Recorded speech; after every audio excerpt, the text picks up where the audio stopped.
तुम किक करते हो पर इनफ पावर नहीं आती। लेग एक्सरसाइज स्टार्ट करी पर फ्लेक्सिबिलिटी कॉम्प्रोमाइज़ हो रही है। देखो, किक का पावर दो चीज़ों से आता है। फिजिक्स से समझते हैं। एक किक को मारते समय हम लोग अपना लेग मास यूज़ करते हैं एंड उसमें वेलोसिटी ऐड करते हैं, जो एक ज़बरदस्त मोमेंटम बनाता है, जो ऑब्जेक्ट पर डिस्ट्रक्शन करता है।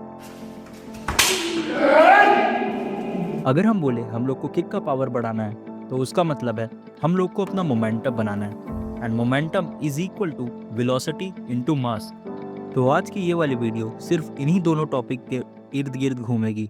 अब हम इन दोनों को इंक्रीज करने की बात करते हैं, लेकिन सीधा उधर जाने से पहले हम लोग को कुछ बेसिक मिस्टेक की बात करनी है, जैसे कि आपका फॉर्म। एक किक को आखिर मारते कैसे हैं? अब तुम लोग बोलोगे, भैया हमें तो आता है, बस अपने लेग को उठाना है एंड बूम। लेकिन आप इन्हीं चीज़ों में कुछ ऐसी मिस्टेक कर देते हो जिससे आपकी किक अच्छे से लॉन्च ही नहीं होती। मुझे बस एक मिनट दो, मैं तुम लोग को बताता हूँ ऐसी 5 चीज़ें जो आपकी किक की स्पीड को 50% तक इम्प्रूव करेगी। क्योंकि चीज़ें तभी सही होती हैं जब वो सही तरीके से होती हैं। जैसे कि तुम्हारा स्टैंस। ताइक्वांडो का स्टैंस नॉर्मल लगता है, लेकिन हम लोग को कुछ चीज़ें ध्यान में रखनी है, जैसे कि हमारे पैर ज़मीन पर टाइट रहने चाहिए एंड अपर बॉडी रिलैक्स रहनी चाहिए, ताकि हम लोग की बॉडी बैलेंस रहे। And second cheese, hip rotation. Kick के साथ सही से हिप रोटेट करो, जैसे कि हम लोग पंच में करते हैं। हमारी थर्ड चीज़, चैम्बर स्ट्रॉन्ग करो। किक मारने से पहले नी को ऊपर उठाओ, जिससे आपका एम अच्छा होगा एंड आपकी किक की मोमेंटम स्ट्रॉन्ग होगी। एंड मसल को टाइट करो एंड फिर बूम। फोर्थ चीज़ है अपना कोर स्ट्रॉन्ग करो। कोर होता है आपका एब्स का एरिया, आपके श्रेड्स एंड एब्स दोनों चीज़ें। अगर आप इसको स्ट्रॉन्ग करोगे तो आपका बैलेंस और भी ज़्यादा इंप्रूव होगा। इनको करने के लिए आप लोग सिटअप कर सकते हो and lying floor leg raises कर सकते हो। एंड हमारी फिफ्थ चीज़ है अपनी काफ को स्ट्रॉन्ग बनाओ।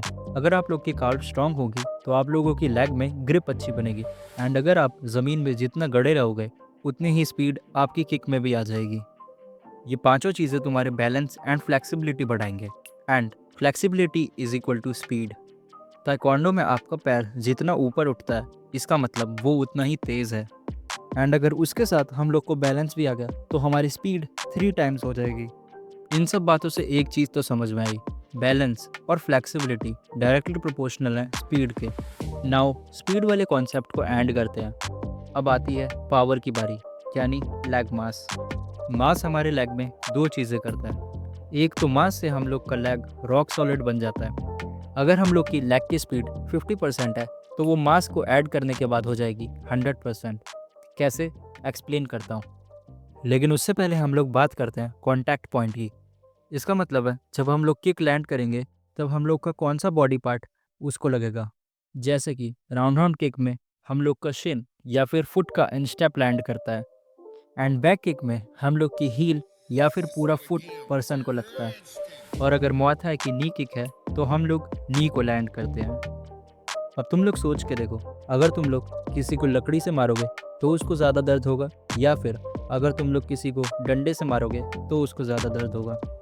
अगर हम लोग को कुछ ऐसी एक्सरसाइज मिल जाए जिससे हम लोग ये सारे बॉडी पार्ट ट्रेन करके इसको लोहे जैसा स्ट्रांग बना सकते हैं, तो हमारी किक की पावर 10 टाइम्स स्ट्रांगर हो जाएगी।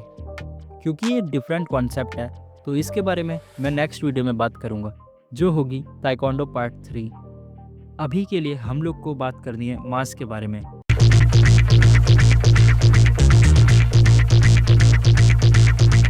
मास मास फिर से बोलो। मास हम लोगों के लेग में फैट, मसल और बोन की फॉर्म में जमा होता है। अगर हमें इसे इंक्रीज करना है तो हम लोग को इंक्रीज करना होगा अपना हिप मसल, अपना थाई मसल और अपना काफ मसल। इन तीनों का मसल मास इंक्रीज करने के लिए मैं आपको दो चीज़ें बताता हूँ। फर्स्ट है स्क्वाट्स एंड सेकंड है हम लोग का काफ रेजेस। ये दोनों एक्सरसाइज आपकी thigh muscle, hip muscle and calf muscle बनाएंगी। लेकिन अब मैं आपको एक ट्रुथ बताता हूँ, अगर आप लोग भी इनकी तरह अपने किक एयर में ट्राई करते हो, उससे सिर्फ आपकी किक में फ्लेक्सिबिलिटी आएगी। लेकिन अगर आप लोग को रियल में किक में पावर चाहिए तो आप लोग को किक करनी पड़ेंगी कुछ असली चीज़ें, जैसे कि आप लोग पंचिंग बैग ले सकते हो, आप लोग कार्डबोर्ड्स ले सकते हो, या फिर पुराने टायर्स ले सकते हो।